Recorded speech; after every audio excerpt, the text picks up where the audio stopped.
Hello students, एग्री of जेट institute के डिजिटल प्लेटफॉर्म पर आपका एक बार फिर से हार्दिक स्वागत करता हूं। और सभी साथियों से मैं निवेदन करता हूं कि आप हौसला बनाए रखें, क्योंकि जैसा कि आपको पता है कि एग्जाम डेट एग्रीकल्चर सुपरवाइजर की आगे हो चुकी है। तो बस शर्त अपनी तैयारी क्या रखो, लगातार जारी रखो। हो सकता है कोई 1 घंटा 2 घंटा थोड़ा सा कम कर सकते हैं, पर कंटिन्यू रहें। जिन स्टूडेंट्स की तैयारी बहुत शानदार है तो उनको कोई घबराने की आवश्यकता नहीं है, क्योंकि देखो परिस्थितियां कभी भी चेंज हो सकती है। तो आप बस ये हौसला बनाए रखें, लगातार तैयारी करें, आपका 100% सिलेक्शन होगा। हम यही दुआ करते हैं कि नया साल आपके लिए बहुत सुखदायक और जो आपने ड्रीम सोचा है वो आपको कंप्लीट करें। ओके, तो इसी प्रकार जो अपना भूचाल टेस्ट सीरीज था इसमें और इसका जो पैटर्न था उसी पैटर्न के अकॉर्डिंग आपका क्वेश्चन पैटर्न होगा और सही टाइम पर टेस्ट लिया जाएगा। और कुछ स्टूडेंट्स की इंक्वायरी है कि सर शेड्यूल के हिसाब से कोई टेस्ट यानी कि एक निर्धारित टारगेट के अकॉर्डिंग टेस्ट सीरीज चलाएं, तो उनका भी हमारे को जरूर आपके विचार विमर्श पर हम काम करेंगे। ठीक है, जैसी आपकी इंक्वायरी रहेगी। बहुत शानदार अच्छा रिस्पॉन्स भी आ रहा है। तो बस दोस्तों हमारे साथ बने रहें, और यदि आपको ये अच्छे लग रहे हैं तो आप अपने फ्रेंड्स को शेयर करें। रही बात अपने पास, यदि आप अभी चैनल पर नए हैं तो आप सब्सक्राइब करें। आपको एग्रीकल्चर का बहुत शानदार तरीके से इसी प्रकार कंटेंट करवाएंगे। ओके, चलो तो यहाँ पर आज अपने पास कौन सा फर्स्ट क्वेश्चन दिया है, जिस पर आप आगे बढ़ते हुए कि यहाँ क्वेश्चन क्या लिखा है कि द एनाल्स ऑफ एग्रीकल्चर पुस्तक के द्वारा लिखी गई है, यानी कि किन के द्वारा लिखी गई है। तो ये इस प्रकार के कई बार क्वेश्चन पूछे जा सकते हैं। तो यहाँ पर जेथरो टूल के द्वारा है तो नहीं है। जेथरो टूल के द्वारा क्या रहती है, 3H बुक रहती है, हॉर्स होइंग हस्बेंड्री बुक रहती है। कौन सी रहती है, horse hoeing husbandry, horse hoeing husbandry book रहती है। ओके, तो ये इनके द्वारा तो नहीं है। ऑर्थर यंग के द्वारा, हाँ ऑर्थर यंग के द्वारा ये होगा, वॉन हेलमेंट के द्वारा नहीं है। अब कुछ स्टूडेंट सोच रहे होंगे कि सर MS रंधावा है, तो ये क्या है, हिस्ट्री ऑफ इंडियन एग्रीकल्चर, यानी history of Indian agriculture, Indian agriculture पुस्तक के ये राइटर हैं। ओके, तो ये आपको ध्यान रखना होगा। थोड़ा सा कई बार आपको कहीं आपने बाय मिस्टेक गलत कर दिया है, तो इन चीजों को थोड़ा सा आपको रियलाइज करना होगा, है ना। हिस्ट्री ऑफ इंडियन एग्रीकल्चर पुस्तक के राइटर कौन है, MS रंधावा है।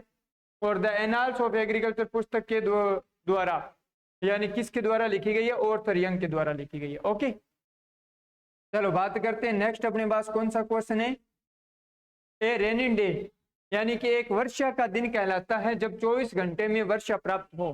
कितनी वर्षा प्राप्त हो तो एक वर्षा दिन कहलाता है।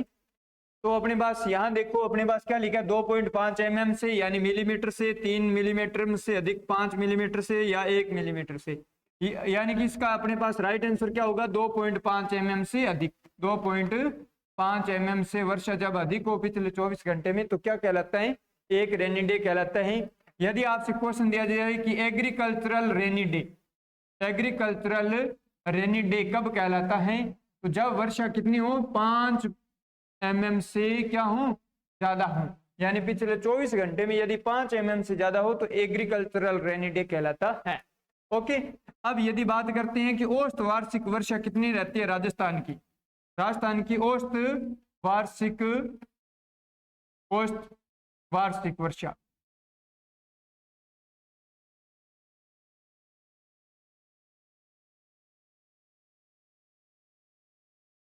औसत वार्षिक वर्षा कितनी हो जाएगी अपने पास, 575 mm। ठीक है ना, ये हो जाएगा। चलो इसी प्रकार इसका राइट आंसर हो गया 1 नंबर। नेक्स्ट अपने पास दिया 5 गुरु संस्तर, यानी कि अपने पास मृदा का वर्टिकल कट लगाते हैं तो उसमें जोन दिखाई देती है, एक स्पष्ट लेयर दिखाई देती है, उनको एक नाम दिया जाता है हॉरिजॉन, है ना। तो किस संस्तर को इलुवियल या वाश आउट संस्तर कहलाता है, वाश आउट होता है और एक होता है वाश इन, है ना। तो अपने पास देखो, अपने पास मास्टर ओरिजिन O हो गया, A हो गया, उसके बाद में अपने पास E हो गया, B हो गया, है ना। और यहाँ पर सी दिया जाता है। इस प्रकार अपने पास 3 और 5 मास्टर होरिजन होते हैं। तो यहाँ पर ये तो है नहीं, अब इसमें अपने पास इन दोनों में से बात करना होता है। तो ये अपने पास ए का क्या होता है, ट्रांजिशन जोन होता है, और ये लीच डाउन होगा, वाश आउट होगा। और ए को क्या कहते हैं, इल्यूवेशन कहते हैं। ए को क्या कहते हैं, इल्यूविएशन कहते हैं, निक्षेपण जोन कहते हैं, या यूं कहेंगे वाश इन। तो यदि अपने पास मिल जाता है क्वेश्चन वाश इन का, तो राइट आंसर हो जाएगा बी, अन्यथा क्या हो गया ए। तो इसमें अपने पास राइट आंसर क्या हो गया, ई का हो जाएगा इन तीनों। ओके, तो इस हिसाब से आपका ये राइट आंसर हो जाएगा। नेक्स्ट अपने पास क्वेश्चन मिला है कि निम्नलिखित में से सर्वाधिक धनायन विनिमय क्षमता यानी कि कैटायन एक्सचेंज कैपेसिटी किसकी होती है। तो कैटायन एक्सचेंज कैपेसिटी किन की होती है, वर्मिकुलाइट, ह्यूमस, मोंटमोरिलोनाइट या केओलिनाइट का। तो यहाँ पर देखो सबसे ज्यादा क्या होता है, ह्यूमस का होता है। क्या है, ह्यूमस। और यदि आपको दिया जाए तो ये क्या कहलाते हैं, कोलाइड्स में यदि बात करें तो ये कार्बनिक कोलाइड कहलाता है। क्या कहलाता है, कार्बनिक कोलाइड। ओके, कोलाइड्स टॉपिक में ये पॉइंट पढ़ाए जाते हैं। तो ये कार्बनिक कोलाइड है, इसकी सबसे ज्यादा कैटायन एक्सचेंज कैपेसिटी होती है। कितनी होती है, यदि बात करें रेंज में, तो 150 से 300 सेंटीमोल प्रति किलोग्राम, सेंटीमोल प्रति किलोग्राम होता है। ओके, तो ये इसका राइट आंसर हो जाएगा। चलो, अब अपने पास क्वेश्चन दिया कि स्नेही का संबंध किस परिवार से, यानी कि कौन सा कुल रहता है। स्नेही क्रोटोलेरिया जुन्सिया होता है, और वो लेग्यूमिनेसी का है क्या, नहीं, ग्रेमिनी का है, कंपोजिटी या एस्ट्रेसी। ये कंपोजिटी या एस्ट्रेसी का होता है, टीलियसी का नहीं होगा। तो राइट आंसर 3 नंबर हो जाएगा। ओके, चलो इसी प्रकार अपने पास बने रहे। यहाँ पर धान का टुंगरो रोग का वाहक है। टुंगरो रोग का वाहक क्या है, तो इस प्रकार के क्वेश्चन भी आपको एग्जाम में आगे ले जा सकते हैं। कई बार वाहक पूछा जा सकता है, या कई बार पूछा जा सकता है कि ये रोग किसके द्वारा हो रहा है, या उस पैथोजन का नाम पूछा जा सकता है। तो टुंगरो रोग का आपको ट्रिक दे देता हूं बच्चों। यहाँ पर अपने पास क्या है, जीटी रोड। जीटी रोड से यानी कि टुंगरो डिजीज है, टुंगरो डिजीज। टुंगरो जो धान का डिजीज है वो किससे फैल रहा है, ग्रीन लीफ हॉपर से फैल रहा है। ग्रीन लीफ हॉपर से फैल रहा है। किससे फैल रहा है, ग्रीन लीफ हॉपर से, है ना। तो यहाँ पर अपने पास green leaf hopper 2 number right answer हो जाएगा। ओके, इसका नाम यदि बात करते हैं तो निफोटेक्टिस वायरेसेंस। इसका नाम क्या रहता है, निफोटेक्टिस वायरेसेंस रहता है। अब आपका आंसर ब्राउन प्लांट हॉपर किसका वाहक है, ब्राउन प्लांट हॉपर। तो ये अपने पास धान में कौन सा एक लगता है, grassy stunt disease. Grassy stunt disease उस रोग का क्या रहेगा, वाहक रहेगा। और इसका ब्राउन प्लांट हॉपर का नाम रहता है नीला परवाटा लुगेंस।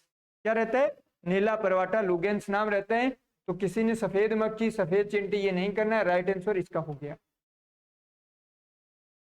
नेक्स्ट अपने पास दिया कि क्वेश्चन क्या है, अमेरिकन कपास में अगुणित गुणसूत्रों की संख्या यानी कि एन कितना होता है। तो अमेरिकन कपास में और देसी कपास में यदि बात करते हैं तो देखो देसी कपास में ऐसा लिखा मिलता है ना, देसी कपास। और अपने पास इसमें क्या होता है 2n, 2n बराबर कितना होता है 26। और वहीं अपने पास अमेरिकन कपास में कितना होता है। अब आप कहूँ सर अमेरिकन कपास में 2n कितना होता है, इसका डबल होता है 52। तो यहाँ n बराबर n का मान क्या हो जाएगा, यहाँ 26 हो जाएगा। ठीक है, और यदि यहाँ पूछा जाए n का मान तो यहाँ कितना हो जाएगा, 13 हो जाएगा। अगुणित गुणसूत्रों की संख्या पूछा है, n का मान तो आपके पास अमेरिकन कपास में क्या हो जाएगा, 26 हो जाएगा। 14 नहीं है, 13 नहीं है, 24 नहीं है, राइट आंसर क्या हो जाएगा, 2 नंबर हो जाएगा। ओके, बढ़े नेक्स्ट। ठीक है, चलो इसी प्रकार अपने पास क्वेश्चन दिया कि मूंगफली में किस प्रकार का अंकुरण पाया जाता है। तो देखो मोस्ट ऑफ जो खरीफ की बात करते हैं तो खरीफ की फसलों में, ठीक है, दालों की बात होती है तो उसमें एपीजियल होता है। तो मूंगफली में भी किस प्रकार का अंकुरण रहेगा, एपीजियल होगा। ठीक है ना। ओके, यहाँ क्लिस्टोजियल नहीं होगा, वीवीपेरस नहीं होता। वीवीपेरस जर्मिनेशन होता है, पेड़ के ऊपर ही, फल के अंदर ही बीज का जर्मिनेशन हो जाना, उसको वीवीपेरस कहते हैं। ओके, हाइपोजियल क्या होता है, रबी के होता है, रबी की जो दालें होती है उनमें हाइपोजियल होता है। अपवाद क्या हो जाएगा, राजमा। खरीफ की दालों में क्या होता है, एपीजियल होता है, और अपवाद क्या हो जाएगा, अरहर। ओके, नेक्स्ट अपने पास बात करें सरसों या मस्टर्ड का उत्पत्ति स्थान क्या माना जाता है? भारत, चीन, अफगानिस्तान, अमेरिका। तो भारत नहीं है, चीन होता है। मस्टर्ड दिया जाए या आपको क्या लिखा मिल सकता है? सोयाबीन का। तो सोयाबीन का उत्पत्ति स्थान भी क्या रहते हैं? चीन रहते हैं। तो वेरी इंपॉर्टेंट हो जाएगा, इसका 2 नंबर हो जाएगा। अफगानिस्तान यदि बात करोगे तो गाजर का हो जाएगा। अफगानिस्तान किसका हो जाएगा? गाजर का हो जाएगा। मूल्य का दिया जाए तो यूरोप हो जाता है। मूंगफली में पॉपिंग किस पोषक तत्वों की कमी के कारण होता है? देखो पहली तो बात है कि पॉपिंग होता क्या है। पॉपिंग कई बार अपने देखते हैं कि फल पूरा बन रखा है, उसमें बीज नहीं बनता है। तो जो फल में यानी कि पोड है, पोड में बीज का निर्माण नहीं हो पाता है, उस कंडीशन को क्या कहते हैं? पॉपिंग कहते हैं। और वो क्यों नहीं हो पाता है? वो कैल्शियम की कमी के कारण नहीं हो पाता है। तो इसका राइट आंसर क्या हो जाएगा? कैल्शियम। इसीलिए तो अपने क्या डालते हैं? जिप्सम डालते हैं। इसीलिए क्या डालते हैं? जिप्सम डालते हैं। जिप्सम में अपने पास क्या रहता है? सूत्र क्या रहता है? CaSO4 2H2O। ठीक है ना। और यदि इसमें अपने पास दिया जाए कि कैल्शियम कितना परसेंटेज होता है, तो 29.2% इसमें कैल्शियम होता है। किसमें? जिप्सम में। ये फॉर्मूला किसका है? आपको सर जिप्सम का फॉर्मूला है। ओके। सल्फर की यदि बात करें तो सल्फर की रेंज कितनी होती है? लगभग 18.6 से 23% तक रेंज होती है। हो जाएगा याद? ओके। देखो आपको बहुत अच्छी तरीके से क्वेश्चन को हैंडल करना होता है, कई बार दिमाग लगाकर, क्योंकि 2 या 3 क्वेश्चन ऐसे होते हैं जो आपको सिलेक्शन दे पाएंगे। और आपको देखो कंटिन्यू तो तैयारी करते ही रहना होगा। बस शर्त ये है कि आप धैर्य बनाए रखें, पॉजिटिव वे में तैयारी करें। यहाँ क्वेश्चन क्या है? बैराग ली कैंट किस फसल की प्रमुख किस्में है? जेई की है, रिजका की है, सोयाबीन की है, अल्स की है। तो यहाँ पर बैराग ली कैंट किन की है? सोयाबीन की है। विदेशी किस्म मानी जाती है, यानी यूएसए से आयातित किस्म मानी जाती है। ओके। वैसे यदि आपको क्वेश्चन मिले ना कैंट और OS6, यदि आपको जेई का बताएं तो यहाँ पर OS6 एंड कैंट प्रमुख किस्म किसकी मानी जाती है? जेई की मानी जाती है। वेरी इंपॉर्टेंट हो जाएगा, कोई दिक्कत नहीं होनी चाहिए, है ना। चलो बात करें हृदय रोगियों के लिए किस फसल को तेल सर्वाधिक लाभदायक होता है? हृदय रोगियों के लिए यानी कि हार्ट पेशेंट होते हैं, उनके लिए क्या हो? उनके लिए देखो कुसुम का होता है और अपने पास सूरजमुखी का होता है। तो सोयाबीन, अरंडी, सूरजमुखी, मूंगफली। तो यहाँ पर अपने पास सूरजमुखी का हो जाएगा। ठीक है ना, सूरजमुखी का हो जाता है। वेरी वेरी इंपॉर्टेंट हो जाएगा। ओके। सोयाबीन में हाड़ौती क्षेत्र में विगत कुछ वर्षों से कौन सा कीट सर्वाधिक नुकसान पहुंचा रहा है? तो देखो सोयाबीन हाड़ौती क्षेत्र का इंपॉर्टेंट फसल मानी जाती है। किस सीजन की है? खरीफ सीजन की रहती है। तो अपने पास यूं बात करो, गर्डल बिटल। वैसे तो सोयाबीन का ये भी कीट लगता है, पर यहाँ ये नहीं होगा। राइट आंसर क्या हो जाएगा? Girdle beetle. गर्डल बिटल, चक्कर भृंगधार। तो ये राइट आंसर हो जाएगा इसका। ओके। चलो इसी प्रकार बने रहें।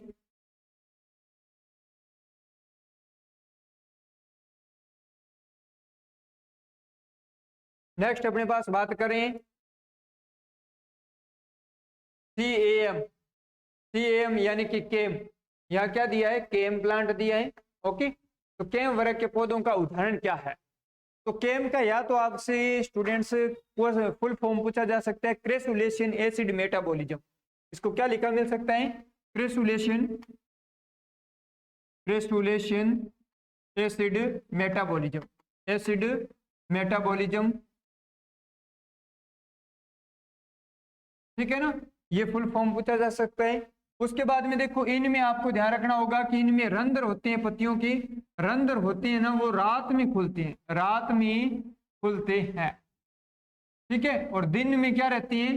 दिन में बंद होती हैं, दिन में बंद होती हैं, दिन में क्लोज हो जाती हैं। तो यहाँ पर मेरे पास क्या होता है कि प्लांट में वैसे रेस्पिरेशन के द्वारा पानी का ज्यादा लॉस होता है, तो केम प्लांट में सबसे पानी का कम लॉस होता है, पानी का लॉस कम होगा। तो यहाँ पर धान, गेहूं, ज्वार, मक्का, देखो ये अपने पास क्या होते हैं? C4 प्लांट होती हैं। ये अपने पास क्या होती हैं? C3 प्लांट होते हैं। तो प्रयोग सभी का हो नहीं सकता। तो राइट आंसर क्या हो जाएगा? अपने पास 1 नंबर हो जाएगा। ओके। अब यहाँ पर अपने पास मृदा आरक्षक या सॉइल कवर, जो फसलें तुरंत ग्रोथ कर जाती है और मृदा को कवर कर जाती है उनको कवर फसलें या आरक्षित फसलें कह सकते हैं। तो जल्दी बढ़वार वाली देखो ये बरसीम भी होती है, मूंग भी होती है, सनई भी माना जाता है। तो राइट आंसर क्या हो जाएगा? 4 नंबर हो जाएगा। फिर आपके पास दिया ज्वार प्लस सोरगम डैश, आपके पास बरसीम और जई फसल चक्कर की फसल सघनता कितनी है? तो फसल यहाँ पर आपसे पूछा है कि क्रॉप रोटेशन इंटेंसिटी कितनी है, तो यहाँ पर आपको क्या होता है, फॉर्मूला इसका क्या होगा? फॉर्मूला इसमें अपने पास क्रॉप रोटेशन इंटेंसिटी का क्या रहता है कि यानी कि फसल चक्कर में फसलों की संख्या, फसल चक्कर में फसलों की संख्या, फसलों की संख्या, और बात करें अपने पास ये वर्ष, यानी कि समय कितना लग गया क्रॉप रोटेशन में, वर्ष की संख्या, वर्षों की संख्या। तो यहाँ पर अपने पास ये क्या दिया है, इंटरक्रॉपिंग का सिंबल दिया, यानी एक फसल ये है, दूसरी अपने पास ये भी इंटरक्रॉपिंग की है, तो 2 फसल हैं। फसल चक्कर में फसलों की संख्या 2। अब देखो ज्वार या ग्वार अपने पास बात करें तो लगभग 4 या 6 महीने की हो गया, आपके अनुसार 4 मंथ की ये होगी, कहीं ना कहीं अपने पास 2 या 3 मंथ की ये होगी, तो ये तो 7 महीने लगे हैं। पर जब भी आपके पास 7 या 8 महीने लगे, यानी कि कितने लगे, 1 वर्ष से जितने भी कम मंथ लग रहे हैं तो आपको 1 वर्ष काउंट करना होगा, इनटू में आपने क्या लगाना है, 100 लगाना है, और इसकी क्रॉप रोटेशन इंटेंसिटी कितनी आ जाएगी अपने पास, 2 नंबर आ जाएगी। ओके, तो इसी प्रकार आपको ज्ञात करना है, हो जाएगा याद? ओके, नेक्स्ट अपने पास कौन सा क्वेश्चन है? नेक्स्ट अपने पास दिया संकर मक्का की प्रति हेक्टेयर बीज दर है, तो संकर मक्का की इसमें ज्यादा रखी जाती है, संकुल की कम रखी जाती है, तो इसमें अपने पास क्या हो जाएगा, 1 नंबर हो जाएगा, 20 से 25 किलोग्राम। फिर बात करें चने में नीपिंग है, तो नीपिंग कितने दिन पर करती हैं? लगभग आपके पास दिया जाता है 35 से 40 दिन, 35 से 40 डे आफ्टर सोविंग किया जाता है। वैसे आपको हो सकता है 42 डे आफ्टर बुकों में लिखा मिल जाएगा। नीपिंग होता है कि चने की जब बढ़वार 20 सेंटीमीटर से ज्यादा होती है तो ऊपर की टहनियों को काटना, है ना, कि ज्यादा ग्रोथ को रोका जाए। ओके, उस कंडीशन को क्या कहते हैं, नीपिंग कहती हैं। इसके लिए कौन सा रसायन काम में लेते हैं? Tibba try आइडो benzoic acid at the rate यदि दिया जाता है तो 75 ppm काम में लिया जाता है। ओके, वेरी इंपॉर्टेंट है।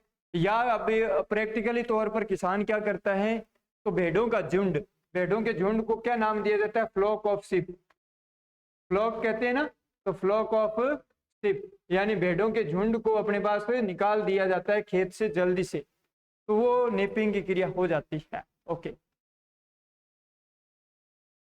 नेक्स्ट अपने पास दिया कि वायु का वेग किस यंत्र के द्वारा मापा जाता है? रेन गेज, एनीमोमीटर, 14 बैरोमीटर, ब्यूटारोमीटर। तो वायु का वेग दिया जाता है तो एनीमोमीटर हो जाएगा।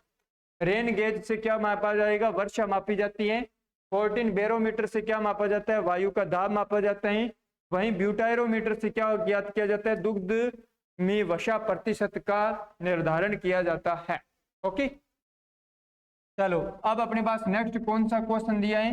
नेक्स्ट अपने पास क्वेश्चन दिया है कि एक अच्छी नस्ल की गोवंश है, एक अच्छी नस्ल की गिर गोवंश का दुग्ध उत्पादन क्षमता, यानी कि गिर गाय क्या कहलाती है? दुग्ध प्रयोजनी गाय कहलाती है। गिर है, साहीवाल है ना, ठीक है, देवनी है, सिंधी है, ये सब है। तो इसकी औसत अपने पास कितनी रहती है?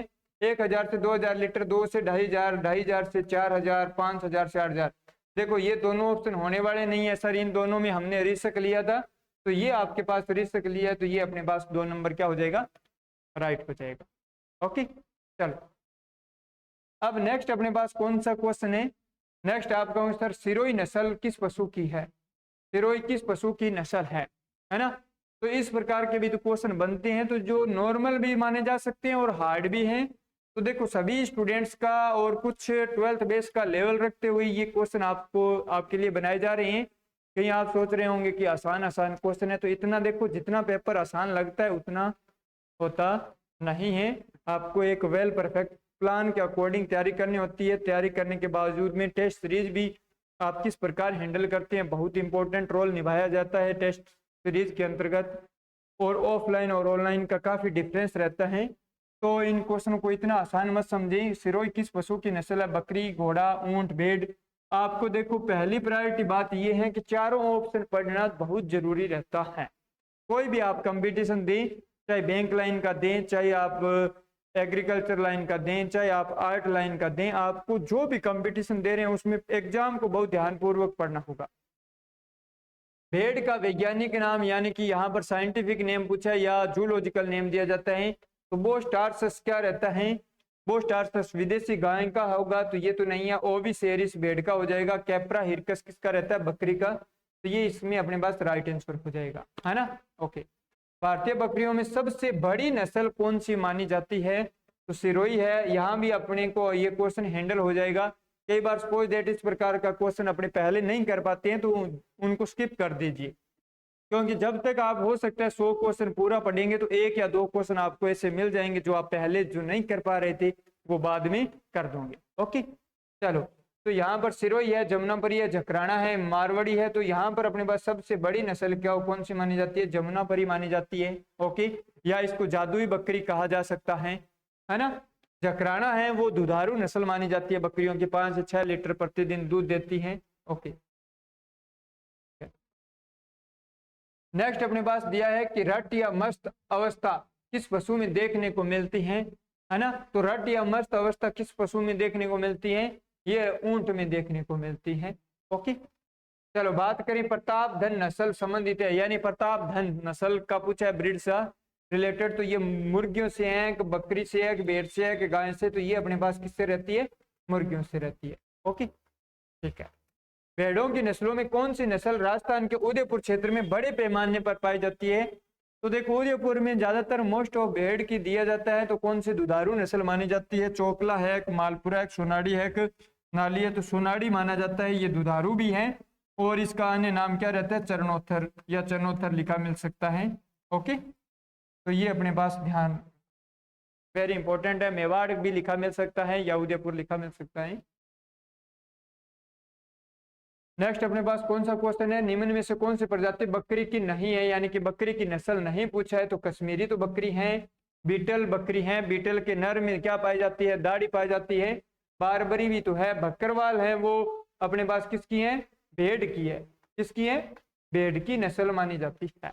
ओके, निम्नलिखित में से किस जानवर को रेगिस्तान का जहाज कहा जाता है, ऊंट को, घोड़ा को, गधा को, झेबरा को, तो यहाँ पर ऊंट को रेगिस्तान का जहाज कहा जा सकता है, क्योंकि इसके पैर क्या होते हैं, चौड़े होते हैं, है ना, और गद्दीदार होते हैं, तो रेत के टीलों में धंसते नहीं, तो आसानी से सवारी कर सकते हैं।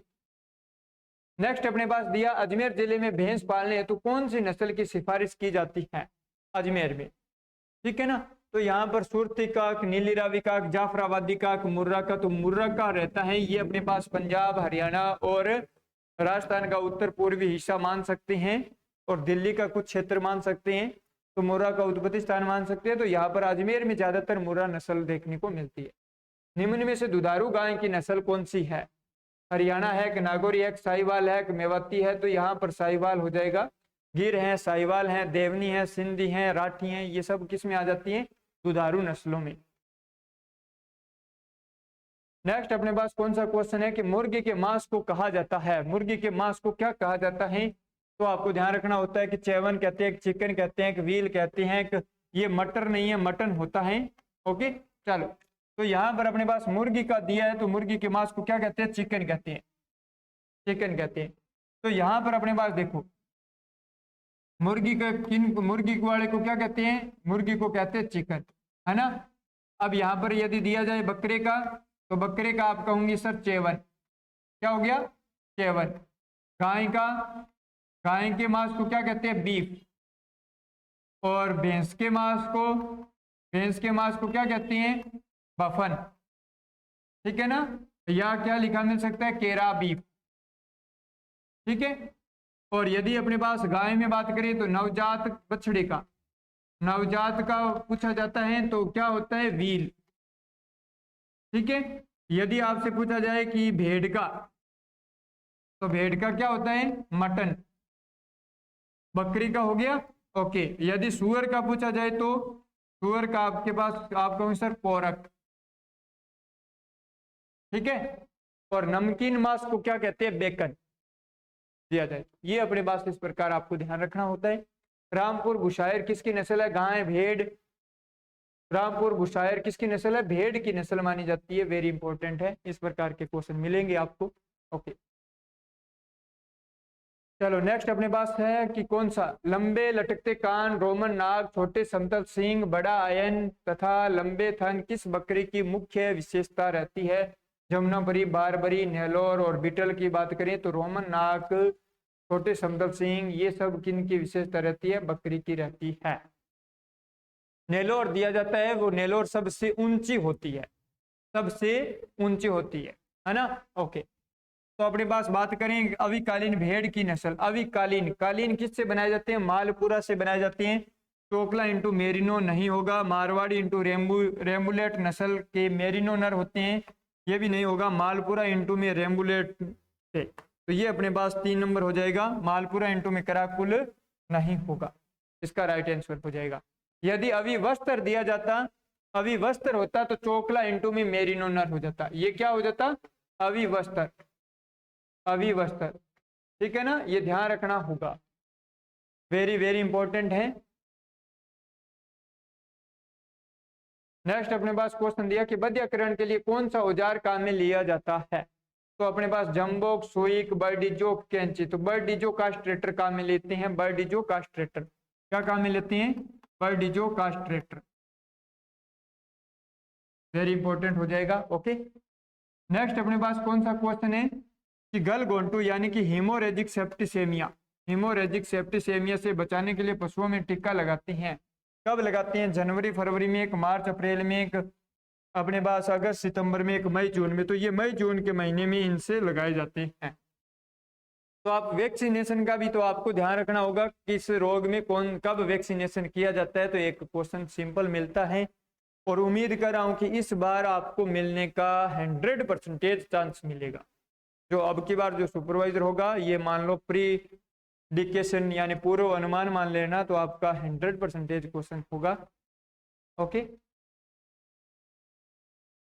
चलो बात करें नेक्स्ट अपने पास, गाय भेड़ बकरी में इंसाइजर दांत, कृतन दांत होते हैं, कृतन दांत होते हैं, वो केवल ऊपर के जबड़े में होते हैं क्या? नहीं, देखो इंसाइजर होते हैं वो ऊपर के जबड़े में, यहाँ स्टार्टिंग में होती नहीं है। यहाँ क्या पाया जाता है? डेंटल पैड पाया जाता है।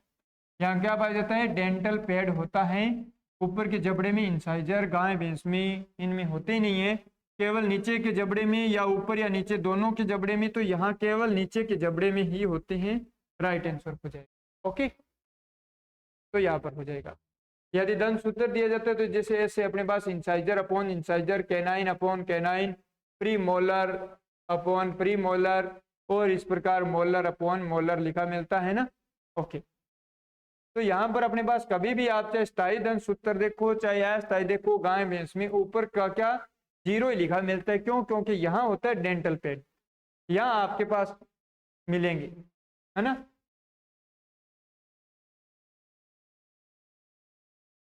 चलो अब अपने पास दिया कि नकलिंग किसकी विधि है? नकलिंग गाय व भैंस साफ करने की विधि है। देखो इनकी त्वचा को और बाहर से साफ करने को एक नाम दिया जाता है ग्रूमिंग, है ना। ग्रूमिंग यानी खुरहरा करके बताया गया। चलो गाय भैंस के दूध निकालने की विधि है कि निवास की विधि है, तो साफ करने की नहीं है। ये अपने पास नकलिंग होता है, वो क्या होता है? दूध निकालने की विधि है। नकलिंग को हिंदी में क्या कहते हैं? अंगूठा विधि, ठीक है ना, अंगूठा विधि। ये दोषपूर्ण विधि माना जाता है, अंगूठा विधि है, ठीक है। और पूर्ण हस्त विधि होती है जिसको फिस्टिंग मेथड कहा जाता है, वो दूध निकालने की सर्वोत्तम विधि होती है। ओके, ट्रोकोर कैन्युला किस रोग से संबंधित है? जहरवाद से, गलघोंटू से, जोहेनिस बीमारी से, या टिम्पेनाइटिस से।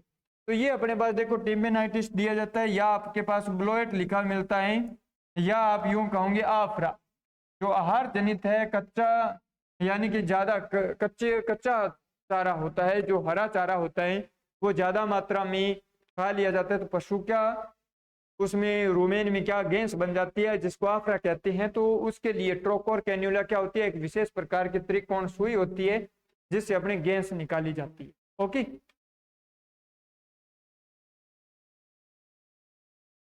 अब अपने पास नेक्स्ट क्वेश्चन है हॉर्टिकल्चर से। तो ये आपके उसी अकॉर्डिंग जैसे आपके 20 एग्रोनॉमी के थे, 20 पशुपालन के हो गए, 20 हॉर्टिकल्चर के। तो कास्ती लालिमा की हाल ही में यानी किस फसल की हाल ही में विकसित किस्म है? तो उम्मीद कर रहा हूं कि इस प्रकार का नया क्वेश्चन आपको थोड़ा कहीं चैलेंजिंग लगा होगा, और चैलेंजिंग आपको लगेगा एग्जाम में भी। तो ये किसका है, टमाटर का है कि भिंडी का है कि गाजर का है कि मूली का है। तो देखो ये काशी लालिमा किसकी वैरायटी रहती है, भिंडी की रहती है। वेरी इंपॉर्टेंट है, आपको हो सकता है इस प्रकार के क्वेश्चन मिल जाए, क्योंकि देखो इनको करना भी जरूरी रहेगा, ऋषक भी तो लेना होगा। और सपोज दैट जहां तक ऑप्शन है, यदि आपको चारों ऑप्शन ही कहीं नहीं आ रही हैं तो इस क्वेश्चन को अटेंड मत करना, इस क्वेश्चन को अटेंड मत करना। जो क्वेश्चन आपको दो कॉन्फिडेंस से लग रहे हैं कि ये ऑप्शन हो सकता है और ये नहीं हो सकता, तभी आप ऋषक लेना है। नेक्स्ट अपने पास कौन सा है, आम की केसर किस्म के लिए किस राज्य को भारत सरकार द्वारा भौगोलिक संकेत यानी कि जियोग्राफिक इंडिकेशन जीआई टैग प्रदान किया गया है। तो केसर किस्म कहाँ की फेमस रहती है, महाराष्ट्र, गुजरात, कर्नाटक। तो गुजरात के लिए फेमस किया गया है, तो जीआई टैग मिल गया है। राजस्थान के किस जिले में केला उत्पादन की संभावनाएं ज्यादा हैं, तो केला किस क्लाइमेट का है, आपका आंसर ट्रॉपिकल या उष्ण क्लाइमेट का है। तो थोड़ा सा आइडिया लगाओगे तो दक्षिणी राजस्थान में उष्ण क्लाइमेट रहता है। तो श्री गंगानगर, अलवर नहीं है, बांसवाड़ा इसका राइट आंसर हो जाएगा 3 नंबर। ओके ठीक है।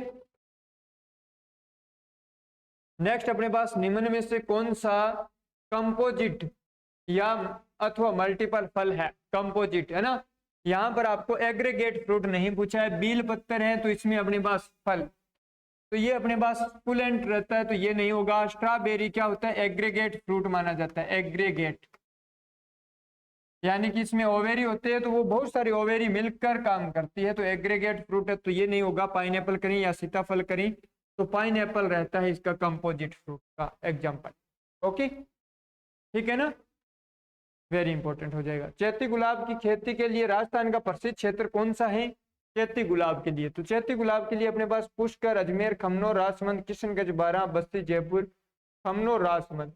चैती क्यों कहा है, क्योंकि चैत्र माह में इसमें फ्लावरिंग होती है, तो कहीं ना कहीं मार्च और अप्रैल महीने में क्या फ्लावरिंग होती है, ज्यादा कहाँ उगाया जाता है, खमनोर, राजसमंद। जैसे आपने हल्दी घाटी का यूज सुन रखा होगा है ना। चलो, खरबूज की पूषा रसराज किस्म किसके संकरण से विकसित की गई है, पूषा रसराज किसके संकरण से। कई बार तो सिंपल क्वेश्चन मिल सकते हैं। अब जैसे इसमें दुर्गापुरा मधु, हरा मधुर, ये वेराइटी लिखा है तो या तो ऐसे पूछ सकते हैं। पूषा रसराज अपने पास क्या रहता है, M3 क्रॉस दुर्गापुरा मधु का क्रॉस रहता है। ओके, अब आप कहोगे सर अपने पास क्या रहता है यहाँ पर, है ना। तो अब यदि आपके पास दुर्गापुरा मधु इंटू में क्या लिखे, हरा मधु लिखा मिल जाए, तो आपके पास क्या हो जाएगा, मस्कमेलन हाइब्रिड MH5, ये वेराइटी आपके पास विकसित हो जाएगी। इसका क्रॉस ये रहता है, वेरी इंपॉर्टेंट हो जाएगा, कोई दिक्कत नहीं है ना। तो इस प्रकार अपने को थोड़ा बहुत ध्यान रखना होता है। तो इसका राइट आंसर क्या हो गया, अपने पास फिर 3 नंबर हो गया। नेक्स्ट आपसे क्वेश्चन पूछा है कि कौन सा सही सुमेलित है, निम्न में से कौन सा सही सुमेलित है। ब्राउनिंग देखो बैंगन से नहीं है, ब्राउनिंग होता है फूल गोभी से।